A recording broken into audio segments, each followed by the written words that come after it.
Coming at you now from the top of the Bunker Hill Monument. And damn, was that a climb. 294 steps up, 294 steps down. Some people think that 55 degrees is cold, but for me, that's absolutely perfect. What a beautiful day it is today. And it's mostly to myself, too. That's my car there. This is the key to effective time management. I purchased this during a trip to New York last year at one of the malls, and I had a lot of trouble finding it. The reason why is because a lot of times you may go to places like Office Depot or bookstores and you'll see planners, but they'll be the monthly or the weekly planners where you only really get just a small fraction of space to actually put what plans you might have. With a daily planner, you actually get an entire page separated by hour so that you can have ample space to allot your time. This is how I am able to balance work, life, and travel. Having just released a guide to solo travel, I wanted to do really just a small video addendum to that really just goes over the scheduling aspect of that, because it can seem very overwhelming, I think, to a lot of people trying to fit in travel, especially when you have a stable job and such.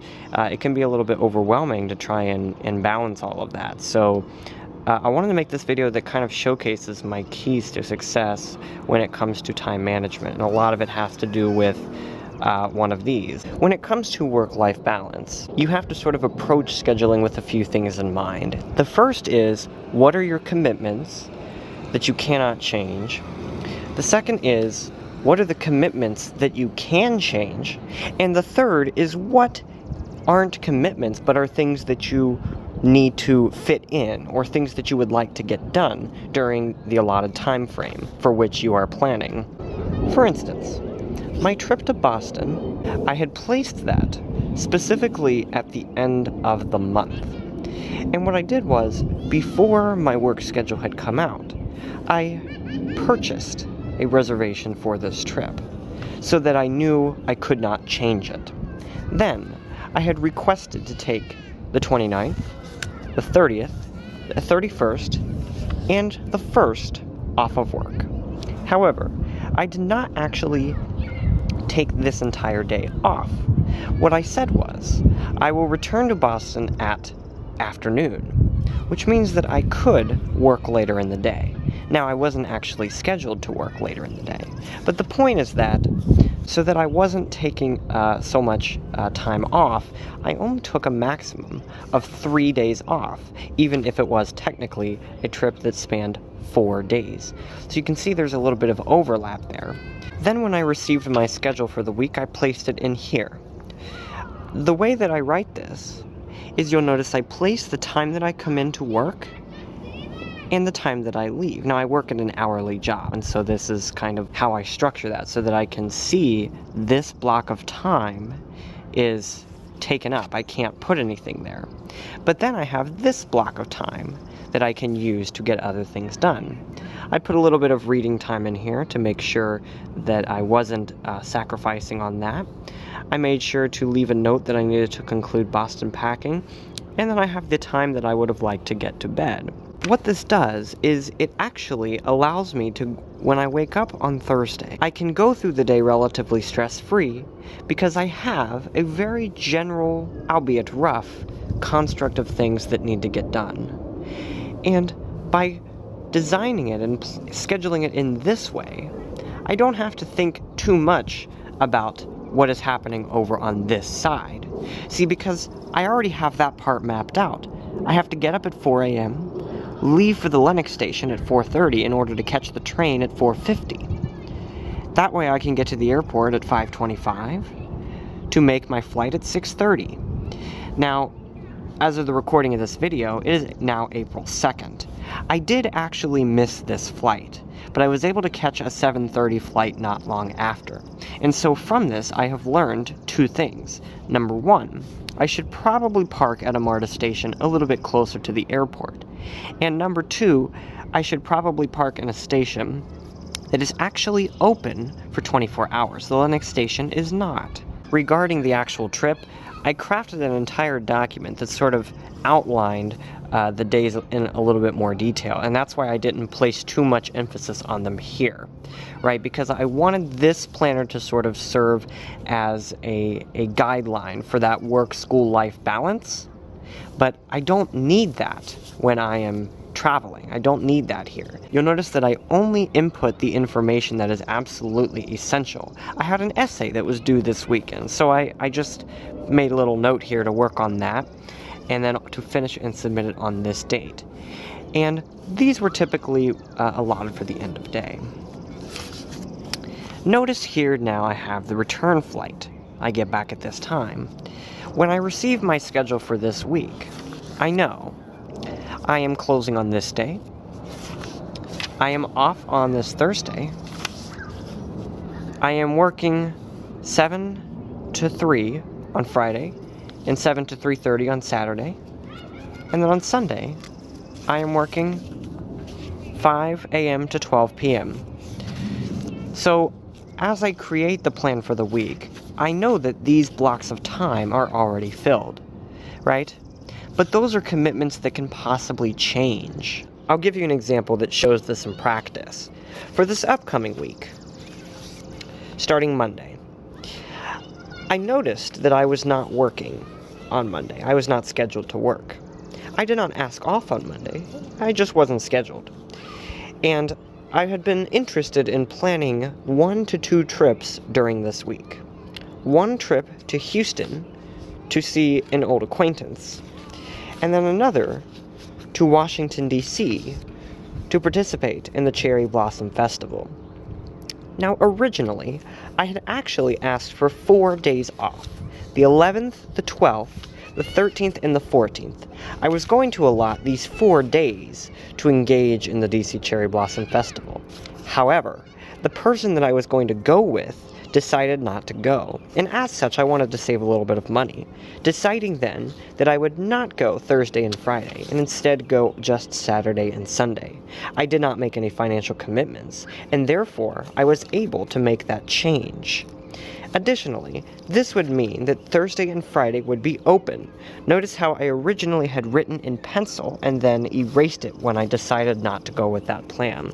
That's why I have a pencil here. Acknowledging this, I was scheduled for a shift to work on Tuesday, but I had asked a coworker if maybe they would be interested in taking that, and in return, I would pick up some work on these 2 days. Now, although this has happened, I have not yet updated it in this log. Outside of Orlando and Tampa, Houston is one of the cheapest places to fly to out of Atlanta, and so I knew that any trip that I would schedule would be relatively cheap. By getting my Tuesday shift covered, this actually opened up Monday, Tuesday, and Wednesday for a 3-day trip, because I know that I don't have to come into work Wednesday until 4:30 in the afternoon, and as such, I was able to take care to fly back Wednesday morning.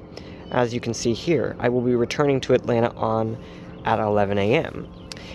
And so I thought, I could actually maximize my productivity, therefore, by filling these 2 days with that.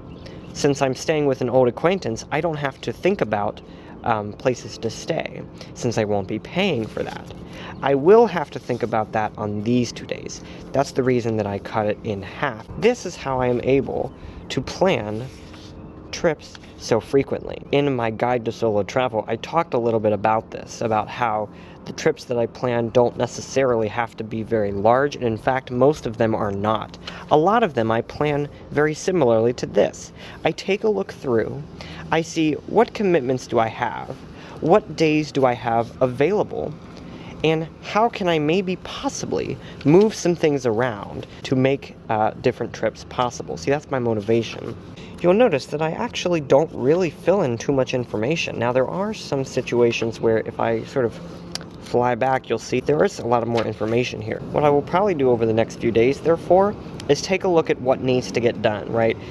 Since I attend school completely online, it's not too difficult for me to take a look at maybe what I can get done early and do that, and make some notes here about when I would do that. So for example, if I have a paper due, which I know I do this weekend, I'll just make a note here to get that done, and I'll put some notes here to work on it throughout these days in the last week as well.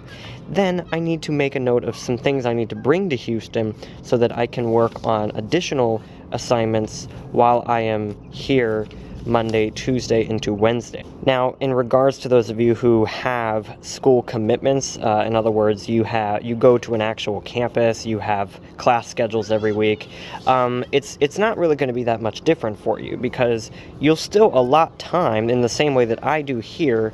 In my case, though, I only have to do that for work. I don't have to worry about doing that for school, because my school is very flexible. I can pretty much do it any time of day that I want, and I can do it wherever I want. That's the advantage of online schooling. Maybe you have an event that you want to go to, but you're not sure if you'll be able to attend.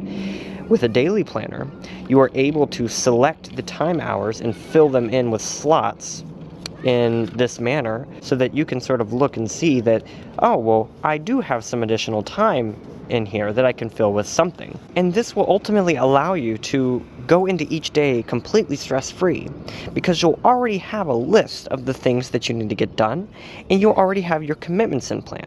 There is nothing fun about having to think about 10 different things on your commute to work, right? That's not exactly living stress-free, I don't think. But you can completely eliminate that by transferring those thoughts into a planner like this. This way, when I go in on the 11th, I can just think about the 11th. I don't have to think about the 12th.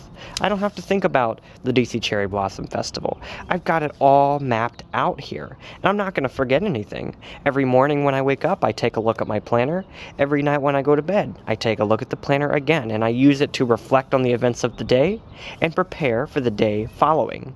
The other great advantage of it is you get all this extra space for each day, so you can record information like phone numbers, names, places that people give you, people that you meet, all this extra information that you can add to your planner so that you don't forget anything. I have been using a daily planner for the last several years now, and with it I have been able to not only maximize my productivity, but I have been able to balance work, school, life, which in my case has a lot to do with travel, in the most effective way. And so I would advise everyone, doesn't matter how busy you are or how busy you're not, but this will be especially useful for those of you who do have a lot going on in your life. Get one that's going to last, though. I've got this moleskin denim planner here, which is quite sturdy, and it lasts me a bit, so I don't have to worry about it wearing out or burning in a fire. Well, maybe the fire part isn't so true, but that's, I think, a little besides the point. One that's about the size of the palm of your hand, or maybe just a little larger is all right. I wear a fanny pack, so it's easy for me to just kind of stick this in there, and I have it throughout the day anywhere that I need. For today, I had placed the recording of this short video as one of the first things to get done. That has now been completed. So when I go to reflect later tonight, I'll put a little check mark. With that, I'll be heading off now to priority number 2.